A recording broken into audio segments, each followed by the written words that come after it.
Hi, this is Arup and welcome to the channel Language and Literature. Today I am going to teach you prepositions of movement. If you look around you, you will see that there are different kinds of movement. And can you express all those types of movement in English? If not, please watch this video till the end. Through this lecture, I am going to talk about some prepositions which are used to express our movement. So let's start the class with the preposition along.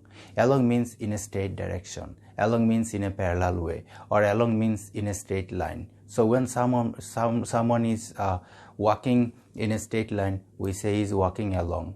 So he is walking along the road, he is running along the road, he is driving along the road, the way the girl is actually walking along the road. She is walking in a straight direction. Similarly, we can say the man is walking along the beach. So in the same way, we can say the man is driving along the road. So we can use along when we actually move in a straight direction. We can also use the preposition up and down, and the prepositions along, up and down carry the similar meaning. For example, we can say I am walking up the street. At the same time, I can say I am walking down the street. If I say someone is walking up, that means he is actually walking towards me. If I say he is walking down, that means he is actually walking away from me. This is the difference between up and down. So that's all about the preposition along. So then we can go to the next one, that is across. We use across when we actually pass from one side of road to the another side of the road. So across means from one side to another. Look at the video here, the way the two people are crossing the road. This is really very common scenario in cities. When the traffic turns green, the pedestrians actually walk across the road.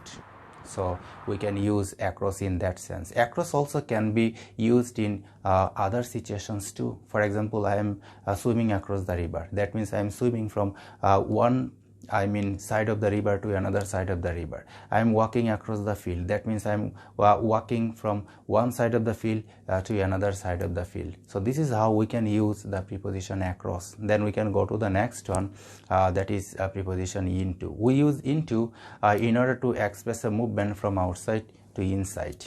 It may be the movement of a person or animal. For example, the way students are actually entering into their class. They are coming from outside to their class, to their class inside. So it refers to a movement from outside to inside. And in order to express this kind of movement, we use the preposition into. And then the opposite of into is out of.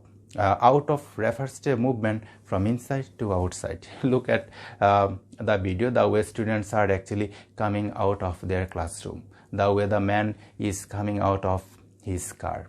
So the preposition out of is just opposite of the preposition enter. Then we can go to the next one, that is the preposition through. We can use through in order to express a movement where someone enter and exit something. For example, he drove through the tunnel. He entered the tunnel and then he exit the tunnel. So in that situation, we can use the preposition through. So the way the man is driving through the tunnel. And then next one is the preposition onto. Onto is synonymous with the preposition on, but on does not have sense of movement. For example, there is a book on the table.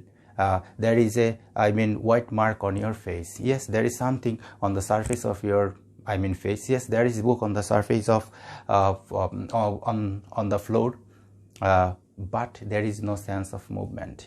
So look at the video, the way the cat is jumping on the floor, the way the dog is jumping up onto a surface. So it has a sense of movement. When we have that sense of movement, we can use onto. Similarly, I can say I jumped onto the bed.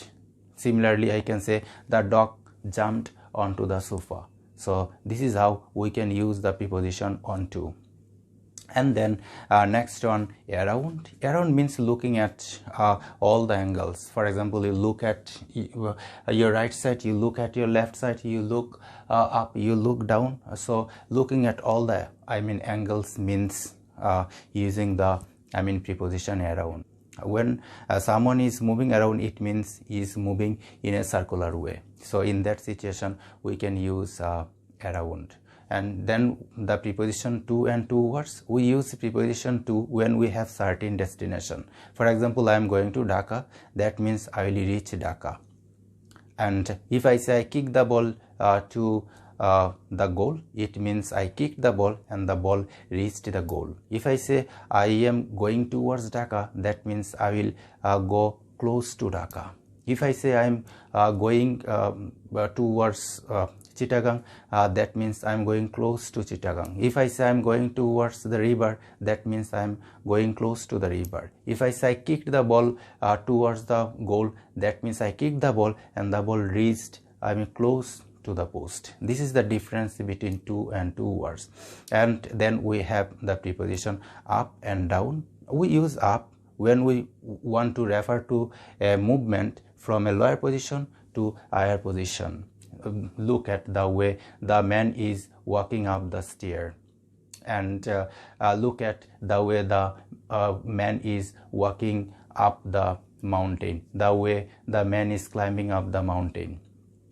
And down is the opposite word of the word up. For example, the way the man is actually walking down the stair, the way the man is climbing down the mountain. So in that situation we can use the prepositions up and down. Up refers to the movement from lower position to higher position, and down refers to movement from higher position to lower position. And then next we have the preposition past. We use past when we have something in front of us, let's say a shop, and then we walk past it, and then we have the shop behind us.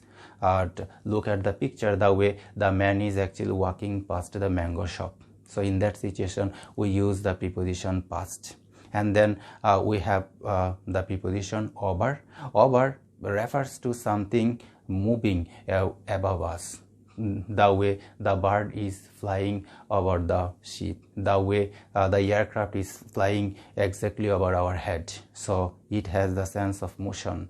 And then we have the preposition under. Under refers to a movement that passes from one side to another. For example, the man is moving under, the man is walking under the bridge, that means he is actually passing the bridge. But when we say the man is walking below the bridge, that means the man is walking below the bridge and he stayed the bridge all the time. This is the difference between below and under. Under has that sense of motion. And then we have the preposition back to. Back to refers to returning to a place where we have been earlier. For example, if I say I am coming back to New York, that means this is the second time I will reach there. If I say I am going to New York, that means this is the first time I am going to New York. And then we have another preposition from. We use from in order to refer to a starting point. For example, if I say I am coming from Dhaka, I have come from Dhaka, that means Dhaka is the starting point. So, and that's how we can use the prepositions in order to express our movement. Thank you very much for watching this video. Thank you. Take care.